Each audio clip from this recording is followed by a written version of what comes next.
My queen will always be Janet Jackson. Do you like Britney because of her music? I think the one thing that all of these different parties can agree on, Golden Girls. Condoms, Rose! Condoms, condoms, condoms! I loved I'm Coming Out without having any idea what the subject matter was. Betty Davis is the supreme, in my opinion. I even have a tattoo of her on my wrist. Whitney Houston. Destiny's Child. Dan Keaton. I could go on and on and on about these women. Have I ever been gayer than telling you this right now? This is the AV Club's Why We Love, an examination into the sometimes subconscious reasons we're drawn to our pop culture obsessions. For this Pride edition, celebrities and thought leaders reflect on the powerful women who taught them what it meant to live fearlessly. Whether they wanted to be them or be with them, these divas and dames were some of the queer community's earliest icons. This is Why We Love Pride edition. When I was 15, Titanic came out. I loved My Heart Will Go On, but I also liked a lot of other, I liked Celine's back catalog. And I invited my parents to go see Celine. And then the stage opened up, and from the middle of the stage, there emerged the prow of a ship. I was screaming. Every night in my dreams, I see you, I feel you. I think there's something about that for queer people, about the strength and about the power and the amazing ability to stand on stage in front of 1,000 people and be fantastic. I don't know, and hold those notes and sing those songs and just be unforgiving and hold people in the palm of your hand and let them go. Our world is a better place because of you. My queen will always be Janet Jackson. She just did it in a way that really clicked with me. What have you done for me lately? Janet was definitely someone that I resonated with. I just loved for the art form of singing and dancing. I just thought that was just definitely my kind of lady. Diana, the Diana Ross album, with Upside Down and I'm Coming Out on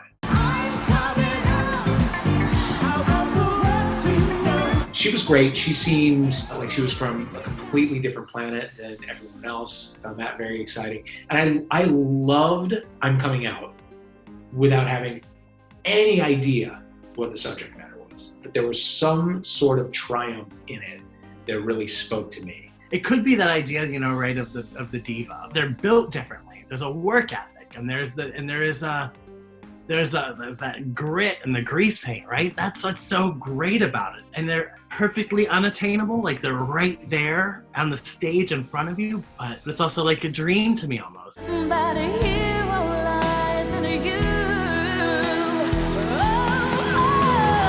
The confidence and the fearlessness, and specifically for Whitney Houston, because I remember being a kid, and the thing that I appreciated about Whitney didn't have no damn media training. She was gonna tell you how it was, and she was gonna be her no matter what, through the ups and the downs. And I appreciated that because she let her talent speak for itself.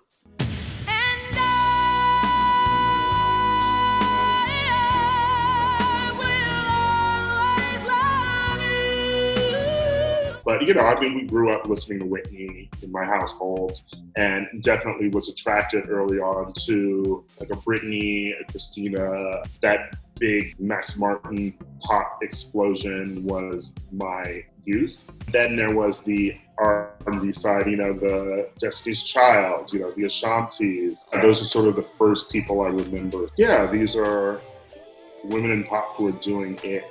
My friend Tyler and I would listen to Britney Spears on the way to school, and it was weird because we are both queer, but we never addressed it. My loneliness is killing me. Because if you liked Britney at that point and if you're a guy, it was like, oh my gosh, she's hot. But if you like Britney and you didn't think she was, she is hot, but if you didn't see her as like an object like that, then it was like, wait a minute, bro, you like Britney because of her music? One more time. My first musical crush actually was Demi Lovato. I will be rising from the ground like a skyscraper. Yeah, all my friends knew about it. I talked about her every day for a good period of time, and I was convinced that we were going to get married. I think that too often we mistake the scenes of encounter that we have with popular culture, popular objects, celebrities, especially as queer people, as necessarily a scene of desire. Like, I want that person, I want to do that person, like they're who I want, right? As opposed to thinking about it through something more porous and capacious, a scene of recognition, like I see myself in that person, or I see something that I want to be or become in that person, or that I want to emulate in that person. And so I think that part of what it does is to think of these moments as scenes of recognition, is that it breaks us away from like the hypersexualization of queerness, that there are other forms of desire or affect or connection that happen between us and the things that we find exciting and inspirational. The first gay thought I ever had was I had a dream. You remember when Madonna was like doing her like Matador series of music videos? I had a dream about kissing Madonna, like right around then, probably like junior high, and that's when I was like, wait, what? I've always been in love with you. I guess you've always known it's true. Have I ever been gayer than telling you this right now? I don't know. It's just like, that was like when I first started to notice Madonna like in more of a sort of like artistic way. I hit middle school, hit 7th grade, and Holiday came out.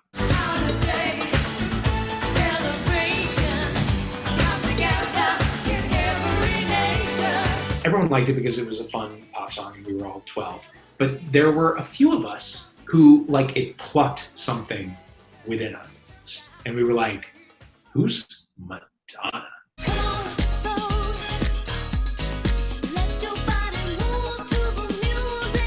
I remember hearing Vogue and seeing Vogue and not really being aware of the queerness of that video and how gay that video was. And these beautiful black men doing ball and voguing and like serving a whole other world that I had no idea what it was. Vogue. Madonna is obviously an icon. All types of symbols, a sex symbol, a rebel symbol, a symbol of youth. And what's even better was that she was outspoken on issues that affected the gay community and also minority and people of color community, that's voting and AIDS, HIV. And so I think in hindsight, that was even more influential and more meaningful than we may have even noticed back then. The name Madonna doesn't really fit her. Slut would be better. So Oh, please. She did things on that stage I never did with my husband. I think the one thing that all of these different parties can agree on, Golden Girls. Beautifully written show, beautifully acted. Because those women have training in their bones to like just switch into musical theater and like elaborate tap routines that actors don't have anymore. And the writing is so good, but the delivery is so good. just so embarrassed to be seen in this whole thing. Don't worry, Blanche, the dress covers most of it. When I want to feel safe and I'm watching or need something familiar or something to brighten the day, which I did a lot, which I needed a lot as a kid, I would turn to I Love Lucy.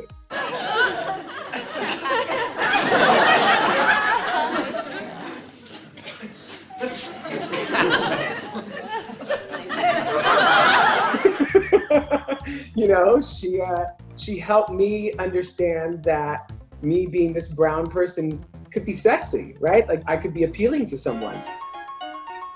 Murder, She Wrote, it's really a show that often people are like, it's a show for grandmas or aunties. But for me and a few people of color that I know, especially Black people, those are the people who raised us. I watched the show because my grandmother watched the show, because my aunties watched the show. And that was Jessica Fletcher on Murder, She Wrote, who never had any children of her own, but was very much a doting, diligent aunt and took no shit from anybody. I heard you, in so many words, offer yourself to Eileen as her, quote, only escape from a lonely and bitter widowhood, unquote.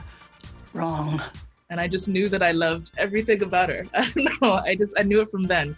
So Murder, She Wrote was my entry, but then being Dame Angela Lansbury, right? She has a 7-8 decade long career. And so I just sort of backtracked and figured out everything that she was a part of, which turned out to be a lot of camp, a lot of glitter, a lot of musicals, and every aspect of my non-binary homosexuality was ignited in that moment. Growing up watching shows that I think no one else my age was watching, it also gave me a foothold into like a side of Hollywood that no one my age was interested in. So I remember like watching stuff from like Patty Duke, and I remember watching stuff from like Cloris Leachman, and actors that have been acting for 60 plus years, and people my age are like, who the fuck is that? When I was very young, my mom introduced me to Betty Davis, and she's literally an icon for me. I thought you might at least be amusing, but you turned out to be dull and stupid and so afraid. Betty Davis is the supreme in my opinion. I even have a tattoo of her on my wrist. Would you like to see? It's Betty Davis and like her signature that I stole off of Wikipedia. Oops. It's been watching her, Joan Crawford, Meryl Streep, these legends that just not only entertained me, but moved me. For 5 years before I came out of the closet, Anne Bancroft is my favorite actress, was a part of my identity. You didn't see me. Waiter, I will have a martini. Yes, ma'am. And no one knew who she was, but it was like in the fiber of my being. For me and so many others, finding an energy that felt relevant to you, finding a face that felt reflective of you in ways, was really important. You don't own me. Don't try to change me in any way. You don't own me. Don't tie me down, 'cause I'll never stay. I feel the earliest memory I have in terms of like somebody that I really looked up to, but specifically for their fashion, was like Diane Keaton. Because when I was a kid, I remember around the age I really started refusing or like resisting really hyper feminine clothing. I'd be like, well, Diane Keaton wears like suits.